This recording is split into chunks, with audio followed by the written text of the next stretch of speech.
Father, today we come before you carrying the names of those we love.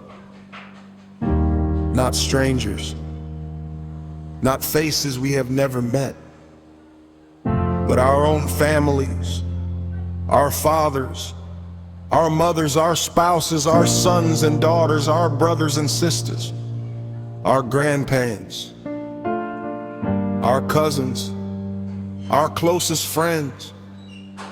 Lord, you know every one of them. Before we ever knew them, you knew them. Before they took their first breath, you formed them. Before they spoke their first word, you knew every day of their lives. Your word says, before I formed you in the womb, I knew you. Thank you, Father, that no member of our family is unknown to you. You know their hearts, their fears, their disappointments, their questions, their secret struggles, their hidden tears, their deepest longings. Nothing about them is hidden from your eyes. Father, some of them know about you, but they do not know you. Some once walked closely with you, but have wandered far away. Some have never opened a Bible. Some have rejected the gospel. Some have become indifferent. Some believe they have plenty of time. Some have been wounded by people who claimed your name. Others have simply become consumed by the cares of this world. And Lord, our hearts break for them. Your word says, the Lord is not slow concerning his promise, not willing that any should perish, but that all should come to repentance. Thank you that your heart longs to save. You do not delight in the death of the wicked. Your word says, as surely as I live, declares the Lord God, I have no pleasure in the death of the wicked, but that the wicked turn from his way and live. Father, may our hearts begin to reflect yours. Teach us to love the lost as you love them. Teach us to pray without growing weary. Teach us to hope when years have passed. Teach us to keep believing even when we see no change. Lord Jesus, your word says, the Son of Man came to seek and to save that which was lost. Thank you that you are still seeking today. Seek our families, seek our children, seek our parents, seek our spouses, seek our siblings, seek those who have wandered far from you. Find them where they are, meet them in their homes, meet them in their workplaces, meet them in hospitals, meet them in schools, meet them in prison cells, meet them in lonely rooms, meet them during sleepless nights. Withdraw yourself to them. Father, your word says, no one can come to me unless the Father who sent me draws him. So today we ask you, draw them. Draw them with cords of love. Draw them through your kindness. For your word says, the goodness of God leads you to repentance. Let them encounter your kindness, not merely through words, but through your presence, through divine appointments, through dreams, through conversations, through unexpected moments, through believers you place in their path. Holy Spirit, convict hearts. Your word says, when he has come, he will convict the world concerning sin and righteousness and judgment. Do what no human argument can do. Break through every wall, silence every lie, destroy every deception, open blind eyes. For your word says, the God of this age has blinded the minds of unbelievers. Lord, remove every veil. Let the light of the gospel shine into every dark place. Reveal Jesus Christ, not merely as a historical figure, not merely as a prophet, but as the Son of God, the Lamb who takes away the sin of the world, the Savior of mankind. Father, we remember the prodigal son. Your word tells us that while he was still a long way off, his father saw him, his father ran to him, his father embraced him, his father restored him. Thank you that this is your heart. You are not waiting with folded arms, you are watching, you are calling.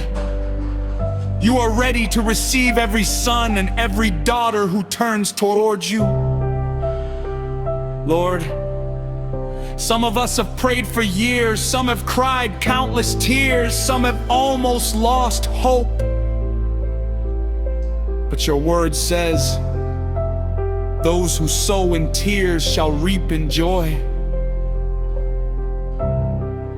Today we sow another prayer, another tear, another act of faith, believing that you hear every cry, believing that you remember every name, believing that no prayer offered in faith is wasted. Father, we pray against every work of the enemy over our families. Break every chain of unbelief. Break every addiction, break every deception, break every spirit of rebellion, break every false religion, break every idol that has taken your place. Break every generational cycle that keeps families from knowing Christ. Your word says, if the Son sets you free, you shall be free indeed. Set our families free. Lord, raise up laborers to reach them. Your word says, the harvest truly is plentiful, but the laborers are few. Send faithful believers into their lives. Send friends who genuinely know Jesus. Send pastors, send co-workers, send neighbors, send strangers if you must. Arrange divine appointments that only you could orchestrate. Father, guard us as we wait. Keep us from becoming discouraged. Keep us from becoming angry. Keep us from trying to force what only your Spirit can accomplish. Instead, help us love well, help us listen well, help us speak with gentleness, help us reflect Christ. Your word says, let your speech always be with grace, seasoned with salt. May our lives preach the gospel before our mouths ever do. And when you open the door, give us boldness to speak of Jesus. Father, we refuse to believe that anyone is beyond your reach. If you could save Saul of Tarsus, you can save our family.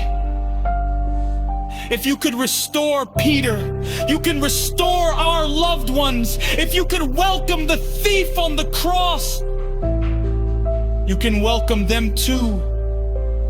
For your arm is not too short to save. Your mercy has not run out. Your grace has not diminished. Your gospel has not lost its power. Lord, we place every name before you now. Quietly mention the names of your loved ones before the Lord. Father, hear every whispered name. Remember every family represented by this prayer. Remember every mother praying for her son, every father praying for his daughter, every wife praying for her husband, every husband praying for his wife, every grandparent praying for grandchildren, every believer carrying the burden of someone's salvation. May none of these prayers be forgotten before your throne.